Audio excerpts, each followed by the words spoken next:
So guys, we are here. The action is all set to begin. 200 kilometers range, 100 kilometers per hour top speed, 0 to 40 in just 3 seconds, and the charging time is just 2 hours. Can you believe it? This is the Oben Rorr. Get ready to be surprised.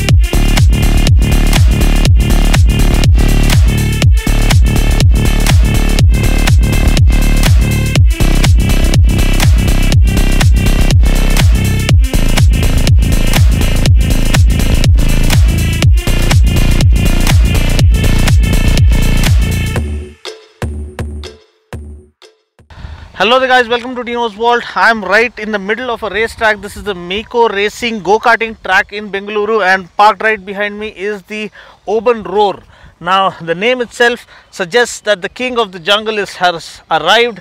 The bike roars like a lion and sets new benchmark and sets new standard in the EV motorcycle segment. Why? You'll find out in this review. So without further ado, let's get started. It's very limited time. I have to finish this quickly and head to the airport. It looks absolutely stunning in this fluorescent yellow or green, whatever you'd like to call it, color. Here you have the Oben logo, and this comes powered by a 4 kilowatt hour battery. It's a lithium ion battery, so it is well protected, not fireproof, but it is less prone to catch fire because it is built well and protected well. And then of course you have the box section rectangular swing arm to offer superb handling. Trust me, this offers handling of a sport bike while you ride it to the track. You can feel it holds through the lines through the corners flawlessly, and the chassis supports it equally well. And then of course you have the disc brakes. You have a 276mm disc up front and a 240mm disc at the back. I believe it's going to come with single channel ABS once the production variant is ready, but for now it is the near production variant. They're going to fine tune it even better based on our feedback before it gets launched or gets is made available to the public in the month of August. And telescopic forks up front, 37mm.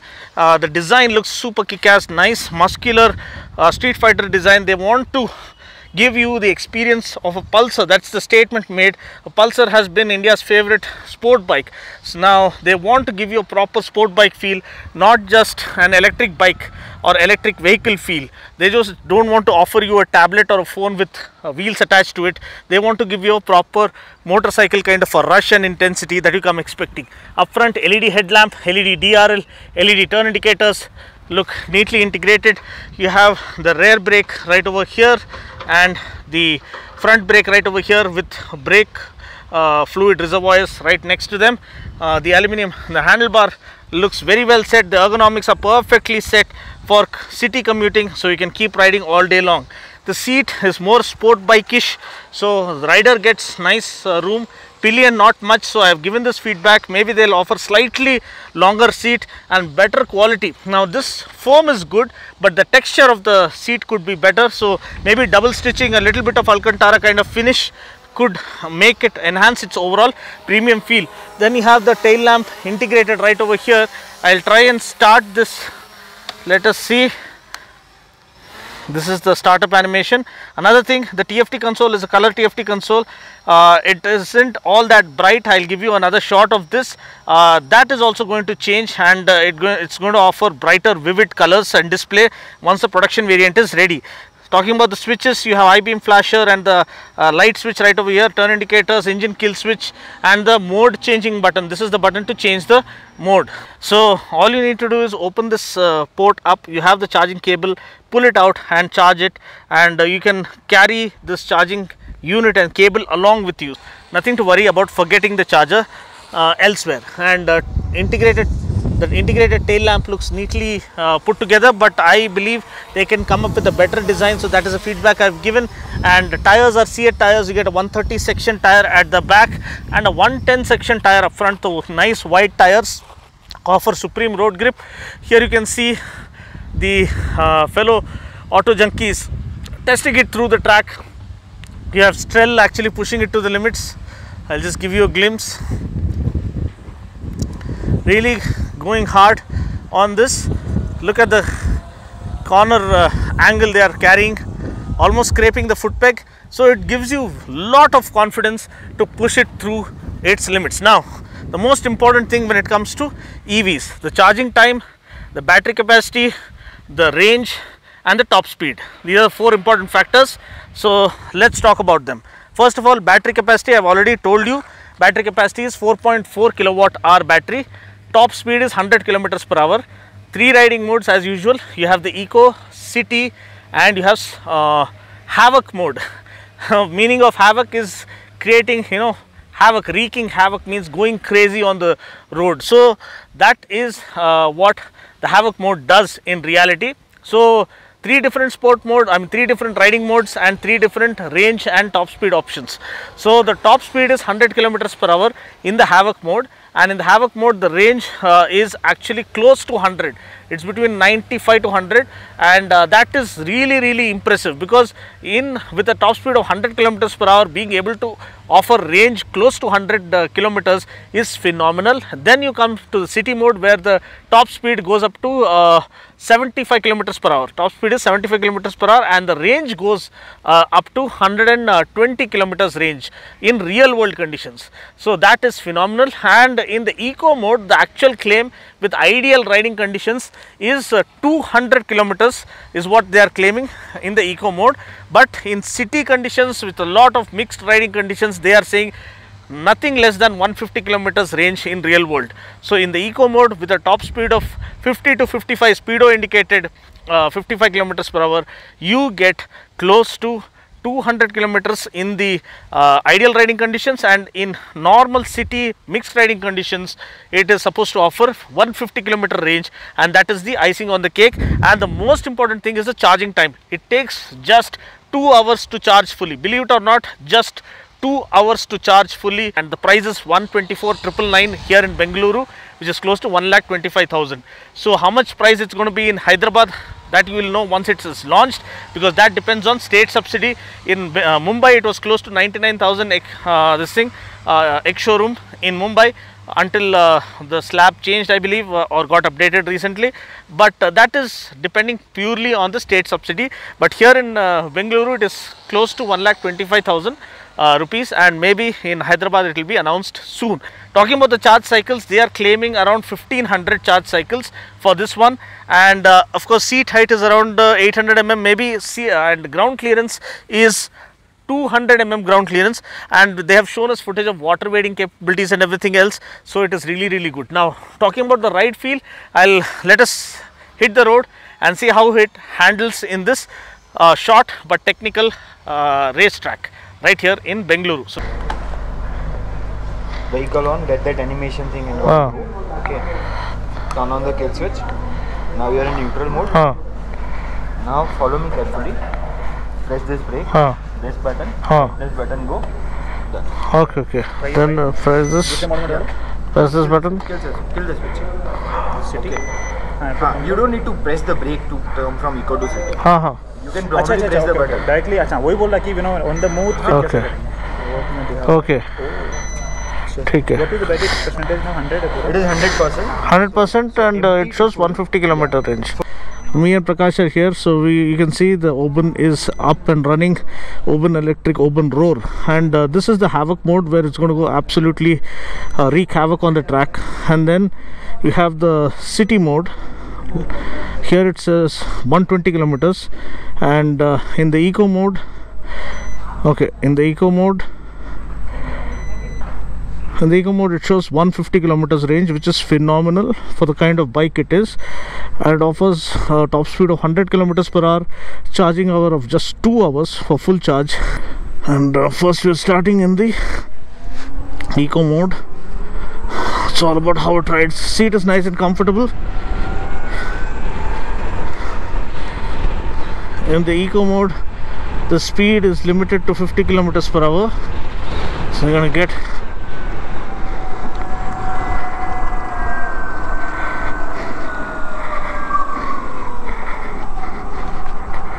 okay, so nice and easy. I'm doing one lap in the eco, then okay, let's switch to city because we need a little more power here. City, it will go up to 75 kilometers per hour, I believe.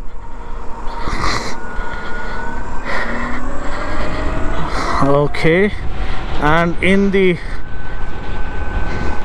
havoc mode, it's gonna go absolutely nuts.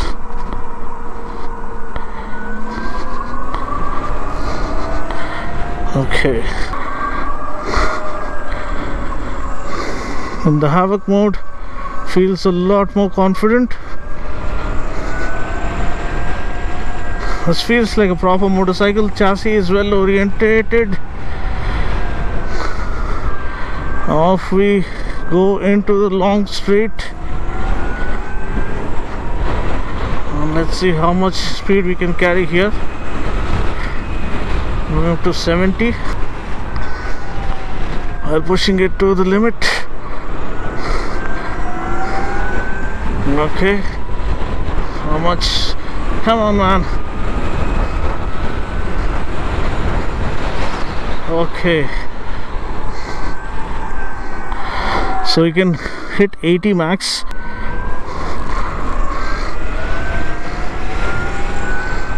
It is moving fast, giving great confidence.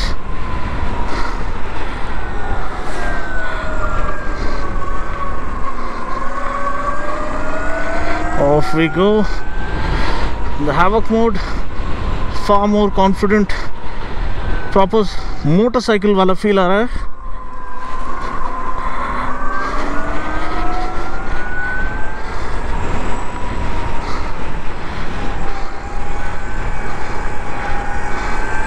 It's a really good track.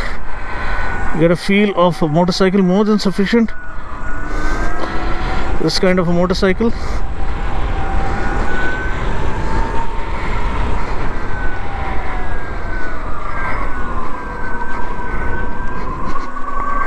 The tires are doing a decent job, you can say. Suspension is good.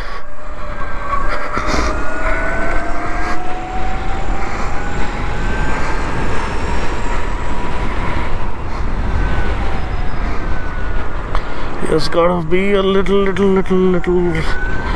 faster. Again, limited to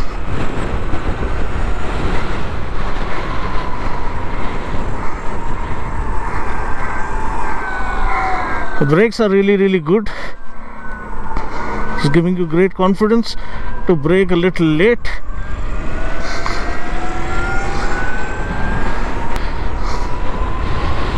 Havoc mode is really interesting now.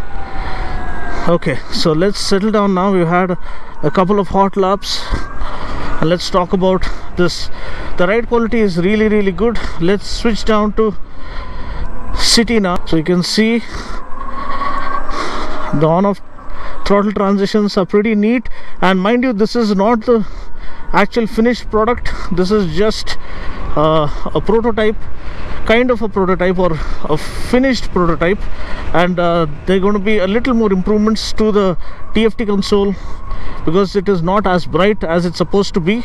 Seat is nice and comfortable. The ergonomics are well sorted out for daily riding, and the handlebar, the fit and finish is pretty good, pretty neat. They say they want to actually match the performance of a Pulsar with this bike. Well, that's making quite a statement, because they don't want to just create a mobile or a tablet on wheels. So okay, and throttle on-off transitions are a little glitchy here in the city mode. In the havoc mode, it's far more engaging and far more direct with instant throttle response. But in the eco and in the city mode, it was a little this thing. Let us see whether the throttle transition is pretty smooth in the eco mode. Yeah, it is pretty smooth. So maybe the city mode has some kind of glitch and this particular motorcycle has a glitch, but a lot of practical usable things that work to make this a absolute blockbuster success. Why? First of all, it looks like a proper macho street fighter motorcycle. That's why you see the reference towards Pulsar, which has been a game changer. So they want that kind of thrill, intensity and rush when you ride a motorcycle. Whatever you come expecting from a motorcycle, they want to offer that in this EV. Offering a sensible range is what they have succeeded in pulling off. A miracle, I can say, because 100 kilometers per hour top speed and nearly 90 to 100 kilometers per hour range is actually phenomenal. Because you saw in the beginning we had 150 kilometers range for the eco and 120 for the this thing city mode, and in the havoc mode it showed maybe 90. I don't remember, but this one is riding absolutely sensationally through the havoc mode. And in the city, the students, if you want to ride and enjoy it, push it to the limits and enjoy the kind of handling, the speed, the intensity of a motorcycle in an EV, this one has it, and has it with good range. Usually the scooters, the range used to fall drastically. Another thing is they have the lithium batteries on this one, so that is less susceptible to, you know, catch fire or explode. So that is another thing, and it is easily recyclable. So that is another major statement that they're trying to make. Everything about this is kind of game changing. They want to make a statement. They want to set new standard in this electric motorcycle segment. Now Revolt was a good start, you can say, but it was never a proper motorcycle. It was just a start which all of us wanted to encourage, but there were a lot of loopholes in that. Now this one, 37mm forks, 276mm disc up front and maybe 240mm disc at the back. The braking is really good and satisfactory. You might get a single channel ABS on this one, is what they claim to say. You have all the switches, you have the high beam flasher, LED lights, everything is well sorted on this one. And even the battery percentage is neatly displayed here in the energy bars, but I would prefer the battery percentage to actually show right beside this thing, such that people can get an idea. Not everyone can guess whether the fuel or the battery this thing percentage just by looking at the bars. So if only they can display the battery percentage right next to it, it would be better. And apart from that, the handling is really brilliant. Suspension, when I sat on it, felt a little soft, but now on the go it is feeling pretty good, especially while tackling corners. Direction changes are happening very good, and the ergonomics are really well sorted for daily usage and for having fun on the run. Like if you're tackling canyon twisties, this is basically targeted towards city audience for city commutes, but they don't want to compromise just because you're going to ride it in the city. They want to make a statement very clearly that you can feel the rush, you can feel the intensity, the joy, the pleasure of riding a motorcycle in this, and it is not limited by any means. So they say it's capable of doing top speeds beyond 100. So now today our run is limited to this track, so that is the only issue.